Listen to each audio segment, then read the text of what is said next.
የኢንግላንድ ዩናይትድ ኪንግደም ጠቅላይ ሚኒስትር የነበሩ ፕራይም ሚኒስትር የነበሩ ዊንስተን ቸርችል የሚባሉ ሰው አሉ።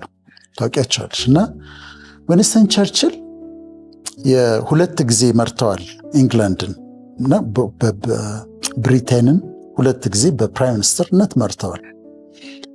ዊንስተን ቸርችል የ16 ዓመት ወጣት ሆኖ ወጣቱ ዊንስተን ቸርችል ለጓደኛው እኔ አለ፣ ይሄ ተጻፈ ነው፣ እኔ ሀገሬ ኢንግላንድ የሆነ ጊዜ ላይ የጦርነት ችግር ውስጥ ትገባለች። ዊንስተን ቸርችል ነው የሚለው። የዛ ጦርነት ጊዜ የምመራው ሀገሬን ከገባችበት ጦርነት ውስጥ ለማውጣት የምመራው እኔ ነኝ።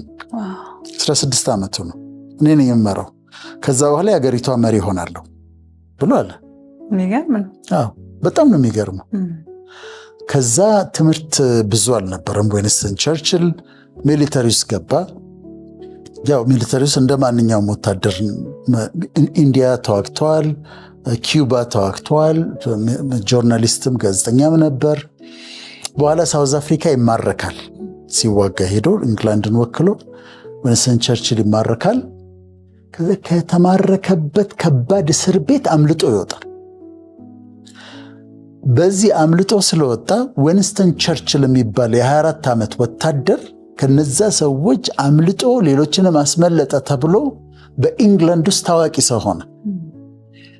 ቆይቶ ሜምበር ኦፍ ፓርላመንት ሆነ።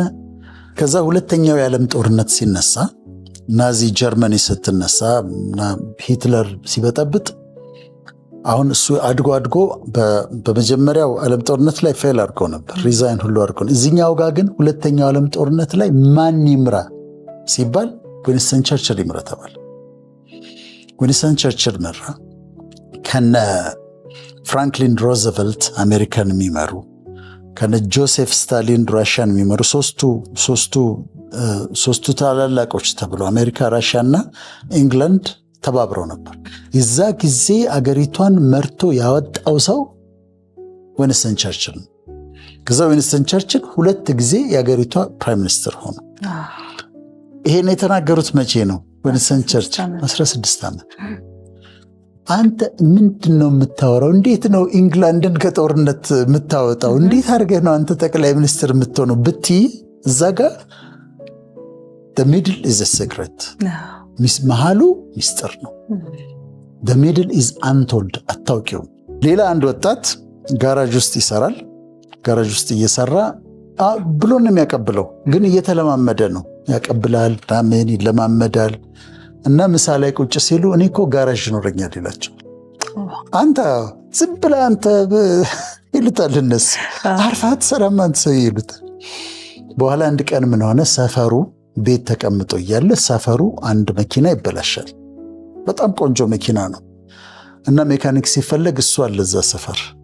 ሰውየው ባለቤቱ ሜካኒክ ፈልጉልኝ ሲል እሱ መጥተው ይጠሩታል። ከዛ ይሄዳል፣ ደስ ይለዋል። ሄዶ ደግሞ የሚያውቀው ነገር ነው፣ ፊክስ ያደርግለታል፣ ይሰራለታል። ባለመኪናው ሊከፍለው ሲል አያስፈልግም አለው። እዚህ መንገድ ላይ ችግር ደርሶብህ ነው ድረዳህ ነው የመጣሁት እና አያስፈልግም፣ እኔ ጋራዥ እኮ ይከፍሉኛል አለው። ሰውየው ሳቀና እሺ ስልክህን ስጠኝ አለው። ስልኩን ተቀበለው። ሌላ ቀን ደወለለት። በቃ ይሄ በጣም ትልቅ ባለሀብት ነው እና ለሜካኒኩ ደወለለት። ገርሞኛል፣ አልከፍልም ማለት በጣም አስገርመኸኛል አለው። ምንድነው ህልምህ ብሎ ጠየቅ። ጋራዥ ቢኖረኝ እንደዚህ፣ ስለዚህ በፐርሰንት ከኔ ጋር ሼር ታደርጋለህ ግን ትጀምራለህ አለው። ጋራዥ ከፈተ። አሁን መሃሉን ለማወቅ ቢሞክር ግን እንዴት ነው ጋራዥ የምከፍተው ብሎ አንዲት መኪና ትመጣና እኛ ሰፈር ተበላሽታ ትቆምና ከዛ በአጋጣሚ ባለሀብት ነው ሄጄ ፊክስ አረጋትና ከዛ አትከፍልም ብሎ ማሰብ ይችላል? እንግዲያው የሚሆኑ ነገሮቻችን ይሆናሉ።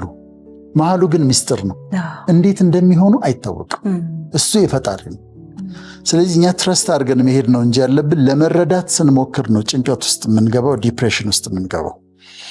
አንድ ተለቅ ያለ ደግሞ ምሳሌ ልንገርሽ።